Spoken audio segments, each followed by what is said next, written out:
என்ன குழம்பு வச்சாலும் ஃபஸ்ட்டு நம்ம பார்க்குறது அதோடய வாசனை தான். வாசனை நல்லா இருக்கா? குழம்பு நல்லா இருக்குது. அதை டேஸ்ட் கூட நம்ம செகண்ட்ரியாக தான் பார்ப்போம். அந்த வாசனையை தரக்கூடியது இந்த தாளிப்பு வடகம். இந்த கிராமத்தில் வைக்கிற குழம்புலாம் ஒன்றுமே பண்ண மாட்டாங்க. சிம்பிளாக இருக்கும் பாட்டி வைக்கிற குழம்புலாம். ஆனால் அவ்வளோ வாசனையாக இருக்கும். காரணம் இந்த தாளிப்பு வடகம் தான். இது எப்படி செய்யலான்னு நான் இன்றைக்கி உங்களுக்கு காமிக்கிறேன். மே மந்தில் மோஸ்ட்லி வெங்காயத்தோட சீசனுன்றதால ரொம்பவே கம்மி ரேட்டுக்கு விற்கும். கிலோ 10 ரூபான்னு கூட விற்பாங்க. 5 கிலோ 100 ரூபான்னு விற்பாங்க. அந்த மாதிரி டைமில் தான் நம்ம இந்த வடகத்தை நம்ம செய்யணும். இது ஒரு முறை செஞ்சால் போதும். ஒரு வருஷத்துக்கு நம்ம இதை வச்சுக்கலாம். அதுவும் இல்லாமல் நீங்கள் ஃப்ரிட்ஜிலலாம் ஸ்டோர் பண்ணிங்கன்னா 2 இயர்ஸ்க்கு கூட இது அதே வாசனையோடு இருக்கும். கொஞ்சம் கூட அதோடைய குவாலிட்டி மாறவே மாறாது நம்ம ப்ராப்பராக செஞ்சிட்டோம்னா. இன்றைக்கி நான் 5 கிலோ சின்ன வெங்காயம் எடுத்திருக்கேன். 5 கிலோ சின்ன வெங்காயத்தை வச்சு வடகம் பண்ணுறது எப்படின்னு நான் காமிக்கிறேன். சாதாரணமாகவே வெங்காயம் உரித்தா நமக்கு கண்ணில் தண்ணி வரும். 5 கிலோ 10 கிலோ உரித்தோம்னா சொல்லவே வேணாம், தலைவலியே வந்துடும். அதனால் என்ன பண்ணலான்னா, கொஞ்சம் நேரம் ஊற வச்சிட்டிங்கன்னா தோல் நல்லா அப்படியே உதிர்ந்து வந்துடும். அப்படியே நம்ம கழுவுனாலே அந்த தோல் போயிடும். அப்புறம் தலையையும் வாலையும் மட்டும் எடுத்து கட் பண்ணிடலாம். கட் பண்ணிவிட்டு நம்ம அரியறதுக்கு பதிலாக மிக்சியில் போட்டு அரைச்சிக்கலாம். அரியறதும் ஒன்று தான், மிக்சியில் போட்டு அரைக்கிறதும் ஒன்று தான்.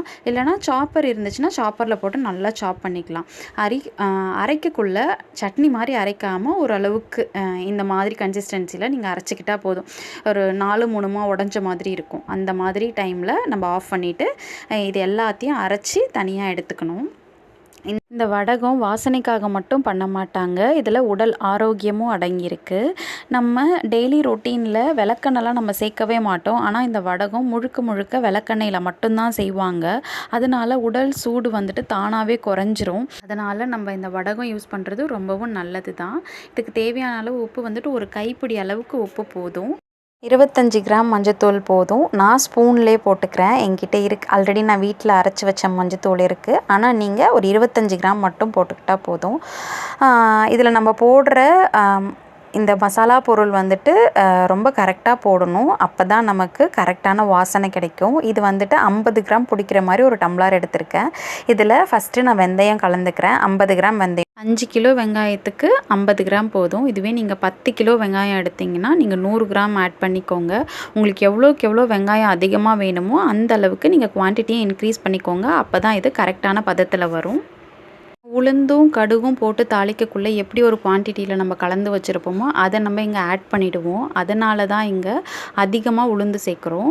இங்கே உளுந்தா நான் 1/2 கிலோ எடுத்துக்கிறேன். அப்போ தான் இந்த 5 கிலோவுக்கு இது கரெக்டாக இருக்கும். உடச்ச உளுந்தாக தான் இருக்கணும். அதே போல் தோல் இல்லாத உளுந்தாக தான் இருக்கணும். அது மாதிரி நம்ம பார்த்து எடுத்துக்க வேண்டியதான். ஏன்னா இது தானே நம்ம இந்த தாளிப்பாக யூஸ் பண்ண போகிறோம். இதை தான் நம்ம மீன் குழம்பாக இருக்கட்டும், சாம்பாராக இருக்கட்டும், எல்லாத்துலேயும் நம்ம இதை தான் போடுவோம். அப்போ கருப்பு உளுந்து போடக்குள்ள டிஃப்ரெண்ட்டாக இருக்கும். அதனால தான் அது வேணான்னு சொல்கிறேன். இதுக்கு அடுத்தது சீரகம். அதே 50 கிராம் சீரகம் நான் சேர்த்துக்கிறேன். அதையும் அதில் மிக்ஸ் பண்ணிக்கலாம். அடுத்தது கடுகு. நம்ம உளுந்து 1/2 கிலோ ஆட் பண்ணியிருக்கோம். அதனால் கடுகை 1/4 கிலோ ஆட் பண்ணலாம். இது இது மாதிரி நான் 5 டம்ளர் கடுகு ஆட் பண்ணுறேன். அப்போ தான் நான் ஆல்ரெடி சேர்த்த உளுந்துக்கு கரெக்டான பதத்தில் கடுகும் கலக்கும். ஸோ அதையும் நம்ம இதில் கலந்துடலாம். மார்னிங் காய வைக்கிறப்ப தான் கருவேப்பிலை, அந்த பூண்டு இதெல்லாம் நம்ம ஆட் பண்ணுவோம். இப்போ நல்லா இதை மிக்ஸ் பண்ணி விட்டுட்டு நம்ம ஊற வச்சு தனியாக வச்சிடலாம். நைட்டு ஃபுல்லாக ஊறணும். அப்படியேவும் நம்ம அதை காய வைக்க முடியாது. இதை நம்ம பகலில் செய்ய முடியாது. ஈவினிங் டைமில் செஞ்சு நைட்டு ஃபுல்லாக ஊற வச்சு காலையில் எழுந்து ஃபஸ்ட்டு வெயில் அடிக்க ஆரம்பிக்கக்குள்ளே காய வச்சிட வேண்டியதான். எப்பயுமே பகலில் பண்ணாதீங்க. ஏன்னா பகல் ஃபுல்லாக ஊறும். நைட்டும் ஊறிச்சுன்னா அது ரொம்ப ஒரு மாதிரி ஆகிடும். இதை நல்லா மிக்ஸ் பண்ணிவிடுங்க. மோஸ்ட்லி நைட்டு செய்ய பாருங்கள். ஈவினிங் டைம் கலந்து வச்சுருங்க. நைட்டு ஊறட்டும், காலையில் காய வச்சுக்கலாம். இதில் முக்கியமான ஒரு விஷயத்தை நம்ம இப்போ தான் ஆட் பண்ணணும். அதுதான் விளக்கெண்ணெய். ஆமணுக்கு எண்ணெய்னு சொல்லுவாங்க. ஒரு சில ஊரில் விளக்கெண்ணெய்னு போட்டிருப்பாங்க. முயல் படம் போட்டிருக்கும். ஆமணுக்கு எண்ணெய்னு இருக்குது. அதை இதில் 1/4 லிட்டர் ஃபஸ்ட்டு ஆட் பண்ணிக்கோங்க. நம்ம மிக்ஸ் பண்ணக்குள்ளே நம்ம ஒரு 1/4 லிட்டர் மட்டும் ஆட் பண்ணால் போதும். ஒரு 2 டேஸ் நல்லா காஞ்ச பிறகு திருப்பி நம்ம ஒரு 1/4 லிட்டர் ஊற்றி மறுபடியும் மிக்ஸ் பண்ணி காய வச்சுக்கலாம். மோஸ்ட்லி இதை உதிரியாக பண்ணுறோமா இல்லை உருண்டை பிடிக்கிறோமான்றது தான் விஷயம். உருண்டை பிடிச்சோம்னா நம்ம தினம் தினம் அந்த விளக்கெண்ணெயில் ஒரு வாட்டி முக்கி காய வைக்கணும். மறுநாள் காலையில் காய வைக்கக்குள்ளே உருண்டை பிடிச்சி ஒரு 3 to 4 முறையாச்சும் நம்ம உருண்டை பிடிக்கணும். அப்போ தான் அந்த எண்ணெய் நல்லா முழுகும். இல்லை நம்ம உதிரி உதிரியாக போட்டோம்னா ஒரு 2 டைம் மட்டும் நம்ம ஆட் பண்ணினா போதும். அது மட்டும் நம்ம எப்படி பண்ண போகிறோன்றதுல தான் இருக்குது. இப்போ இதை நான் நல்லா மிக்ஸ் பண்ணிட்டேன். இந்த மாதிரி நல்லா கலந்துட்டு எதுவுமே அடியிலலாம் வந்துட்டு வெங்காயம்லாம் இருக்குது பாருங்களேன். இதை நான் ஃபுல்லாக கம்ப்ளீட்டாக கலந்துட்டு இப்போ நான் ஊற வச்சுருவேன். மார்னிங் வந்துட்டு பூண்டு கருவேப்பிலை மட்டும் கலந்து அப்படியே காய வச்சிடலாம். பூண்டையும் கருவேப்பிலையும் இப்போயே நம்ம கலந்துட்டோம்னா ஒரு மாதிரி ஸ்மெல் அடிக்க ஆரம்பிச்சிடும். அதை மட்டும் காய வைக்கிற டைமில் தான் நம்ம அதை கலக்கணும். நம்ம போட்ட எல்லா பொருளும் இந்த விளக்கெண்ணெய் கூட நல்லா ஊறணும். அதனால் நல்லா கலந்து விட்டு நல்லா அமுக்கி வச்சிடணும். அப்போ தான் நைட்டு ஃபுல்லாக இது நல்லா ஊறும். 200 கிராம் அளவுக்கு நான் பூண்டு எடுத்திருக்கேன். பூண்டை வந்துட்டு தோல் உதிர்க்க தேவையில்லை. வெறும் தலையையும் வாலையும் மட்டும் கட் பண்ணால் போதும். அதையும் ஒரு வாட்டி நான் மிக்சியில் போட்டு நல்லா அரைச்சிட்டு அதையும் நான் இதில் கலந்துருவேன். அடுத்து கருவேப்பிலை நல்லா ஒரு கைப்பிடி அளவுக்கு எடுத்துக்கலாம். இது நம்ம வீட்டிலே இருக்கிற கருவேப்பிலைன்றதால ரொம்பவே ஃப்ரெஷ்ஷாக இருக்குது. நான் இப்போ தான் பறிச்சிட்டு வந்தேன். இது எல்லாத்தையும் நம்ம உருவி அதில் கிள்ளி போட்டுற வேண்டியதான். முழுசாக போட்டால் வந்துட்டு ரொம்ப பெருசாக இருக்கும். இதை 4 3 கிள்ளி அதில் ஆட் பண்ணிக்கலாம். இதை நம்ம அரைக்க தேவை கிடையாது. இல்லைனா நம்ம ரொம்ப குட்டி குட்டியாக சாப் பண்ணாலும் நம்ம சாப் பண்ணிக்கலாம். அது வந்துட்டு நம்மளோட விஷ் தான். நான் இந்த மாதிரி ஒரு 3 4 கிள்ளி அதில் போட்டு நான் கலக்க போகிறேன். நம்ம கிள்ளி வச்சுருக்கிற அந்த கருவேப்பிலை ஃபுல்லாக எல்லாத்தையும் அதில் போட்டுடலாம். நேற்று நம்ம ஊற வச்சுருந்தோம் இல்லையா, அதில் போட்டுடலாம். இது மாதிரி பூண்டையும் நல்லா அரைச்சிக்க வேண்டியதான். ஓரளவுக்கு அரைச்சா போதும். ரொம்ப பேஸ்ட் மாதிரி அரைக்க வேண்டாம். அரைச்சி அதையும் நம்ம ஊற வச்சுருக்கிற அந்த வடகத்தோடு சேர்த்து நல்லா மிக்ஸ் பண்ணிவிட்டு அப்புறமா தான் நம்ம இப்போ காய வைக்கணும். காய வைக்கக்குள்ளே நம்மக்கிட்ட வந்துட்டு வாழை இலை இருந்துச்சுன்னா வாழை இலையில் போட்டு காய வைக்கலாம். அப்படி இல்லைனா தட்டிலே வச்சு கூட காய வச்சிடலாம். இது எல்லாமே நமக்கு வெயில் எந்த அளவுக்கு கிடைக்குன்றதை பொறுத்து தான் இருக்குது. இதுக்கு ரொம்ப வெயில் தேவை. அதே போல் அக்னி வெயில்லையும் நம்ம இதை செய்யக்கூடாது. அக்னி நட்சத்திரத்தில் செஞ்சோம்னா இது வந்துட்டு கருப்பாயிடும்னு சொல்லுவாங்க. அதுக்கு முன்னாடி செய்யணும். அப்படி இல்லைனா அக்னி நட்சத்திரம் முடிஞ்ச பிறகு செய்யணும். இதை நல்லா மிக்ஸ் பண்ணிவிட்டு இது நல்லா ஊறியிருக்கான்னு பார்க்கலாம். எல்லாமே மிக்ஸ் ஆகியிருக்கான்னு பார்க்கலாம். மெயினாக மஞ்சத்தூள் வந்துட்டு நல்லா எல்லாத்தோடையும் ஒட்டியிருக்கணும். பாருங்கள் எப்படி ஒட்டியிருக்கு பாருங்கள். மஞ்சளாக ஆயிடுச்சா.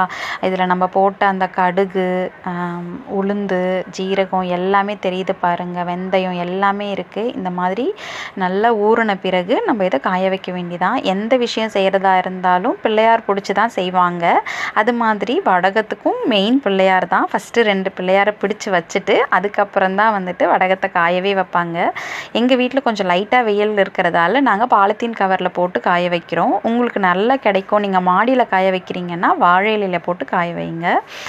இல்லைனா தட்டில் கூட போட்டு காய வச்சிடலாம். இது எது உங்களுக்கு கன்வீனியண்ட்டாக இருக்கோ அதுபடி பண்ணிக்கோங்க. இப்போ ஃபஸ்ட்டு டே மட்டும் உதிரியாகவே வந்துட்டு காய வச்சிடலாம். அதனால் நாங்கள் அப்படியே உதிர்த்து விட்டுருக்கோம். இன்றைக்கி ஈவினிங் வந்துட்டு இதை எல்லாத்தையும் எடுத்து நம்ம உருண்டை பிடிச்சிடணும். உருண்டை பிடிக்கக்குள்ளே நம்ம அந்த 1/4 லிட்டர் இன்னொரு 1/4 லிட்டர் ஆட் பண்ணணும்னு சொன்னேன் இல்லையா. உருண்டை பிடிக்கக்குள்ளே நம்மளால் அது கைக்குள்ளே வந்துட்டு அடங்காது. அதனால் அந்த எண்ணெயை தொட்டு நல்லா குழன்னு இருக்கும் விளக்கெண்ணெய். தொட்டு பிடிக்கக்குள்ளே நல்லா அழகாக பால் ஷேப்பில் வரும். அது மாதிரி இன்றைக்கி நைட்டு நம்ம பிடிக்கிறத நாளைக்கு காய வைப்போம். அதே போல் நாளைக்கு நைட்டு மறுபடியும் அந்த எண்ணெயில் நனைச்சி மறுபடியும் பிடிக்கணும். இது மாதிரி கண்டினியூவஸாக 3 நாள் பண்ணிவிட்டு இதை நீங்கள் ஒரு 20 டேஸ் காய வைக்கணும். அப்போ தான் வந்துட்டு அந்த பதத்துக்கு வரும். என்ன தான் வெயில் அடித்தாலும் அது உள்ளே இருக்கிறது வந்து காயாது. ஒரு 15 டேஸ் கழிச்சு ஒரு உருண்டையை மட்டும் உடச்சி பார்த்தீங்கன்னா வெளியில் எப்படி இருக்கோ அதே மாதிரியே உள்ளுக்குள்ளேயும் இருக்கும். அப்போ தான் வந்துட்டு அது நல்லா காஞ்சிருச்சுன்னு அர்த்தம். அப்போ நீங்கள் பொரிச்சு பாருங்கள். நல்லா மொரன்னு பொரிஞ்சிச்சுன்னா அதை எடுத்து வச்சிடலாம். அதே நாங்கள் இந்த முறை உதிர்த்து தான் காய வச்சுருக்கோம். உருண்டை பிடிக்கல. உங்களுக்கு உருண்டை பிடிச்ச மாதிரி வேணும்னா கமெண்ட் பண்ணுங்கள். நான் அதையும் வந்துட்டு வீடியோ போடுறேன். நான் வந்துட்டு உதிர்த்து காய வச்சதால் ஜஸ்ட்டு 10 டேஸில் காஞ்சிருச்சு.